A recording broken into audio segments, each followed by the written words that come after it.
What's up, everyone? We're just going to jump right into the video today. We got a 2024 Husqvarna FS450, and we're going to be tearing it all the way down.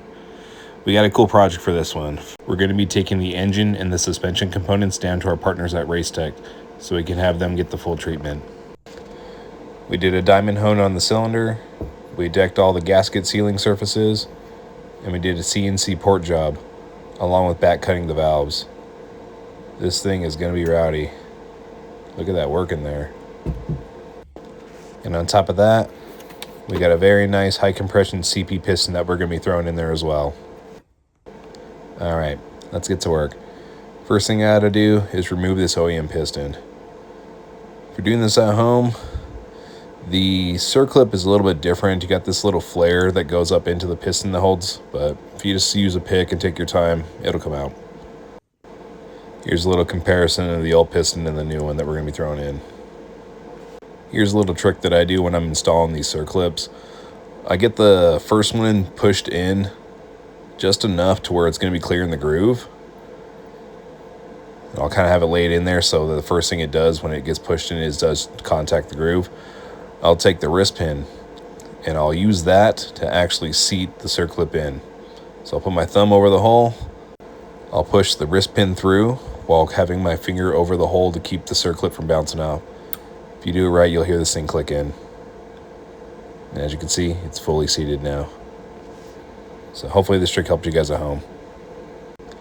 Here's a tip to keep in mind when installing piston rings. You want to look to see if there's some type of indicator, dot, numbers, or marking.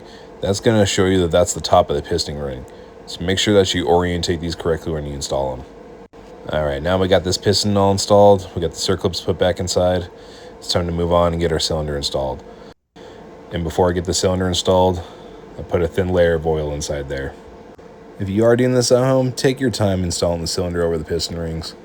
Next, let's install these new dowels along with this head gasket. Now we got those put on, we can start putting our head on. Just one more time, let's look at the inside of this CNC ported head. Just beautiful.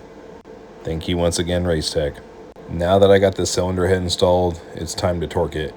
There is a torque sequence. I'm going to be jumping back and forth in a crisscross pattern, and we're going to be dialing up the torque incrementally. I want to say it's about 15 newton meters, jumps up to 30 newton meters, and we're going to finish it with 50 newton meters. But if you are doing this at home, make sure to double check and reference your service manual.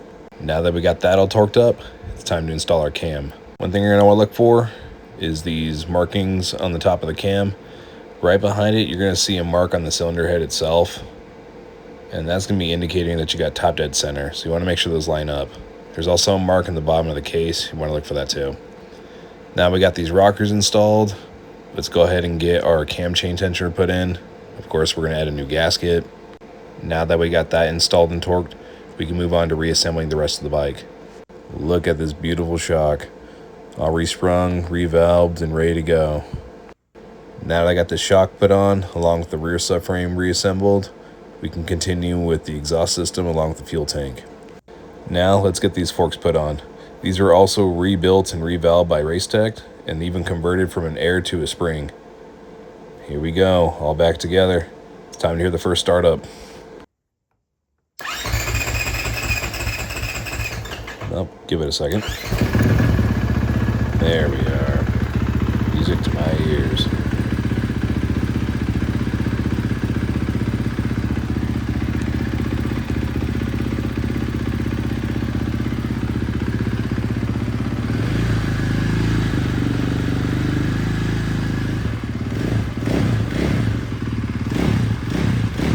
Gotta love the sound of a motor that was just rebuilt.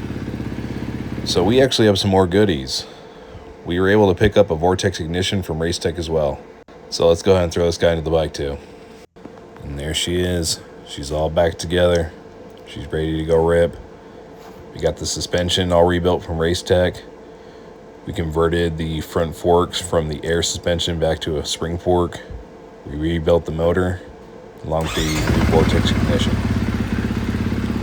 What we're going to do is start this thing up. We'll let this guy heat cycle. Then we're going to get it ready and send it to dyno.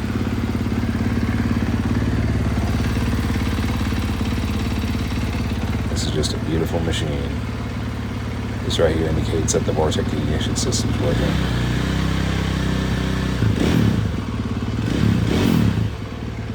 Man, you just can't beat it.